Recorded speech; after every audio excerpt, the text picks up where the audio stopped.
Ewan, can you tell me a little bit about who is Christopher Robin?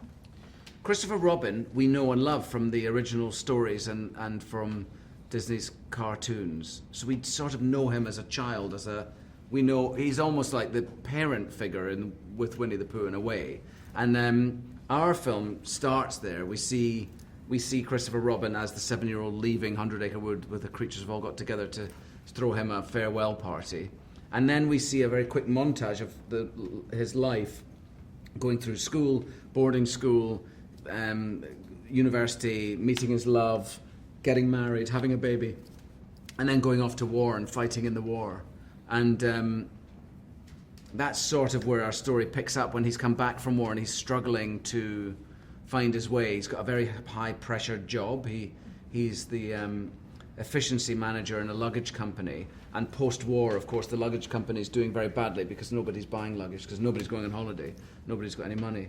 So he's responsible as the efficiency manager to try and make the company succeed so that they don't have to fire lots and lots of people. And so he's on his shoulders are many, many people's jobs. He feels responsible.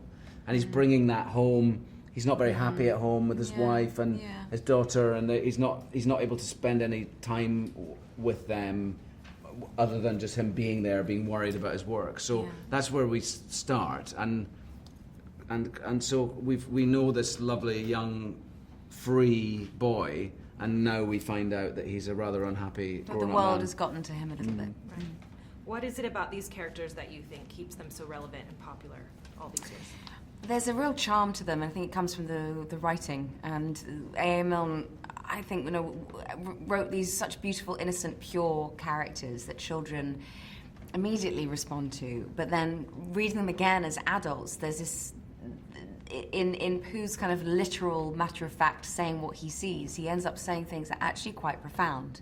And in them also have kind of witticisms, and there's a humour in the writing that I think adults can see more so than children, so they can relate to it in that sense. And I think it's just the purity of connection between something that just loves you and wants to hang out and not do anything with you, and that itself being enough.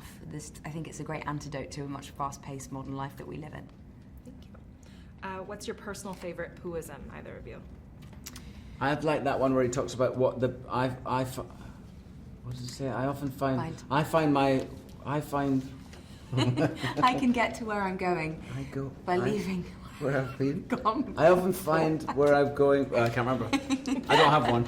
I like it when he says rumbly in my tumbly. I like the one where I love the Poohism I love is people say nothing's impossible, but I do nothing every day. And a classic example of a bear who says something in quite a naive way, but actually it's quite profound, because I think today it's quite hard to do nothing. It's quite hard to sit there and not do anything. Yeah. Did working on this film bring back any childhood memories for you guys? Yes, I spent a lot of time in the wood. I come from a very small town in Scotland, in a town called Crieff, and it's built on a hillside that's surrounded by this woodland. And so I spent a lot of time in a wood when I was a kid, just knocking about with my friends or on my own with my dog or whatever, and sort of making up games and just I don't know what we did, but we spent our whole summer holidays in there.